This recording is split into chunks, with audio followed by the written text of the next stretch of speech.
Shout guys! Yo! Shoutout! Another tutorial tayo. So, another magandang kanta.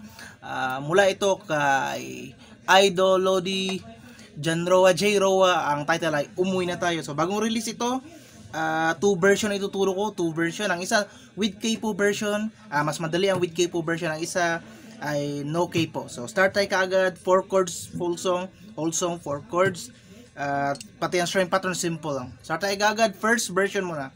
So, itong first version, mas mahirap to kaysa with K-pop version. No? So, itong mga chord, pakita ko muna.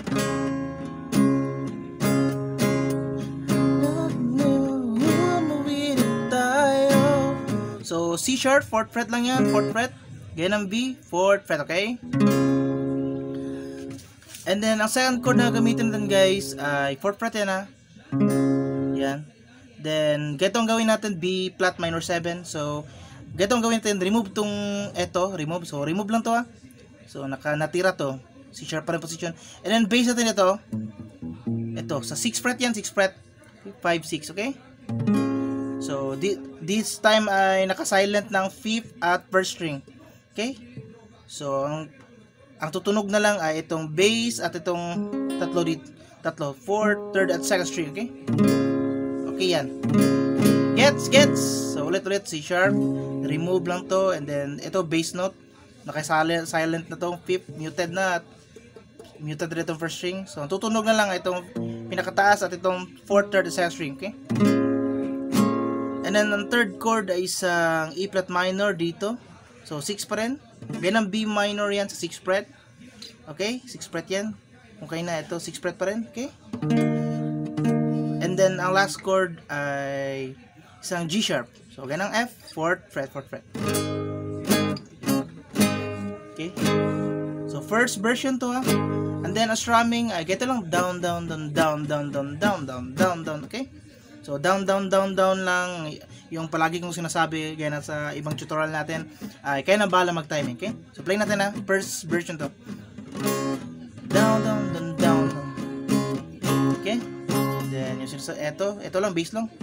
Silent ang first at ng 5th. Okay? Then, E flat minor. Then, G sharp. Then, down, down, down, down. Then, pasok yung kakanta. Si J. Roa. Di pa rin ako sanay. Okay? So, repeat lang yan pati sa chorus. Umuwi na tayo.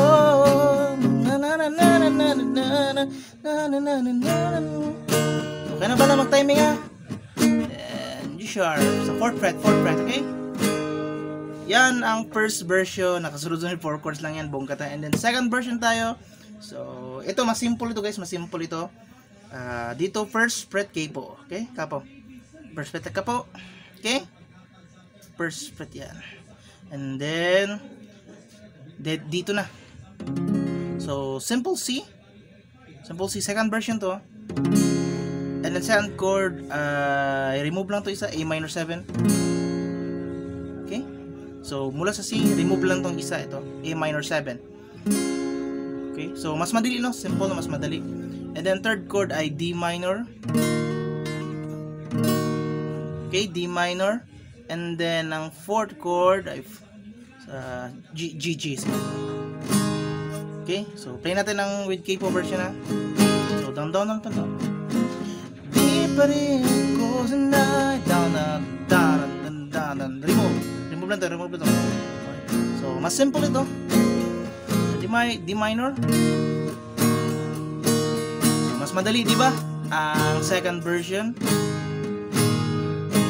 Repeat sa chorus. Uuwi na tayo. Okay? So, mas madali lang. Mas madali. Okay? So, yan na lahat. Repeat nyo lang no, lalo lang yung first version kung kaya na, maganda rin ito. So, mas magandang chords. So, okay. And yung yung second version cable dito. So, dito man tutorial. Repeat nyo lang, no? See you sa mga next na uploads natin. Paalala ko, kayo na bahala mag-timing sa strumming pattern. So, see you sa mga next na upload, guys. Bye-bye, guys.